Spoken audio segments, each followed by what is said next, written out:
ദൈവനാമത്തിന് മഹത്വം ഉണ്ടായിരിക്കട്ടെ. ഇന്നത്തെ നമ്മുടെ അല്പസമയത്തെ ധ്യാനത്തിനായി തിരഞ്ഞെടുത്തിരിക്കുന്ന വേദഭാഗം മാർക്കോസ് എഴുതിയ സുവിശേഷം 16 അധ്യായം 9 മുതൽ 13 വരെയുള്ള വാക്യങ്ങളാണ്. Mark chapter 16 versus 9-13. കുറിവാക്യമായി 13 വാക്യം വായിക്കട്ടെ. അവർ പോയി ശേഷമുള്ളവരോട് അറിയിച്ചു. അവരുടെ വാക്കും അവർ വിശ്വസിച്ചില്ല. ഈ ഭാഗത്ത് യേശു ഉയർത്തെഴുന്നേറ്റിട്ട് 3 പേരുടെ മുമ്പിൽ പ്രത്യക്ഷനായെങ്കിലും അവർ അവരുടെ വാക്കുകളെ വിശ്വസിച്ചില്ല. സാക്ഷ്യങ്ങൾ നമ്മുടെ മുമ്പിലുണ്ടായിട്ടും നമ്മൾ വിശ്വസിക്കാൻ മടിക്കുന്നു. നമ്മുടെ സ്വന്തം കണ്ണുകൾ കൊണ്ട് കാണാത്ത കാര്യങ്ങൾ നമ്മൾ വിശ്വസിക്കാൻ മടിക്കുന്നു. We see a reluctance to trust in what we cannot fully understand or explain.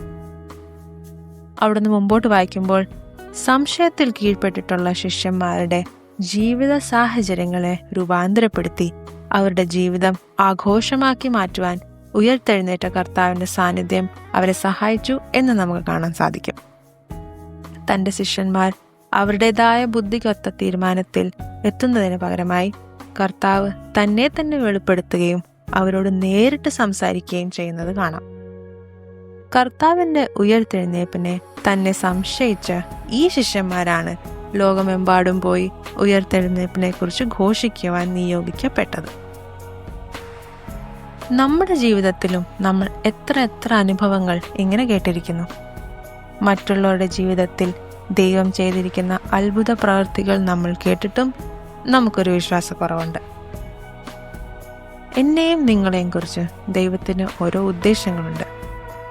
നമ്മുടെ പ്രവൃത്തികളിലൂടെ യേശുവിനെ മറ്റുള്ളവർക്ക് വെളിപ്പെടുത്തുവാനുള്ള നിയോഗങ്ങളാണ് എന്നിലും നിങ്ങളിലും നൽകപ്പെട്ടിരിക്കുന്നത്.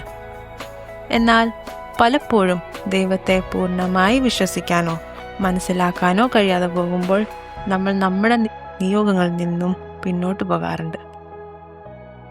We hold back because it feels impossible or difficult for us to do.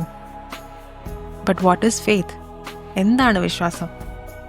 ഹെബ്രായർ 11:1 എഴുതിയിരിക്കുന്നു, ആശിക്കുന്നതിൻ്റെ ഉറപ്പും കാണാത്ത കാര്യങ്ങളുടെ നിശ്ചയവുമാകുന്നു.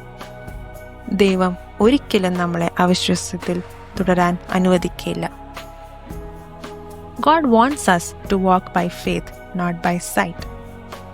എന്നെയും നിങ്ങളെയും ഭയപ്പെടുത്തുന്ന, നേരിടാൻ അസാധ്യം എന്ന് തോന്നുന്ന ജീവിത സാഹചര്യങ്ങൾ ദൈവത്താൽ സാധ്യമായി മാറും. What seems absolutely impossible to us is very possible with God.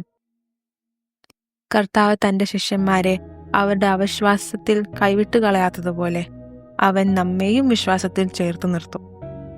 Remember, even in your moments of unbelief, He is faithful to guide you and strengthen your faith. ജീവിതത്തിന്റെ പല അനുഭവങ്ങൾ നമ്മൾ നേരിടുമ്പോൾ മരണത്തെയും പാപത്തെയും തോൽപ്പിച്ച് ഉയർത്തെഴുന്നേറ്റ കർത്താവിന്റെ സാന്നിധ്യം നമ്മുടെ ജീവിതത്തെയും ആഘോഷമായി മാറ്റാൻ സഹായിക്കട്ടെ. ഞാനോ ലോകാവസാനത്തോളം എല്ലാ നാളും നിങ്ങളുടെ കൂടെയുണ്ട് എന്നുള്ള വിശ്വാസത്തോടെ നമുക്ക് ഓരോ ദിവസവും മുന്നേറാൻ സഹായിക്കട്ടെ. ആമേൻ.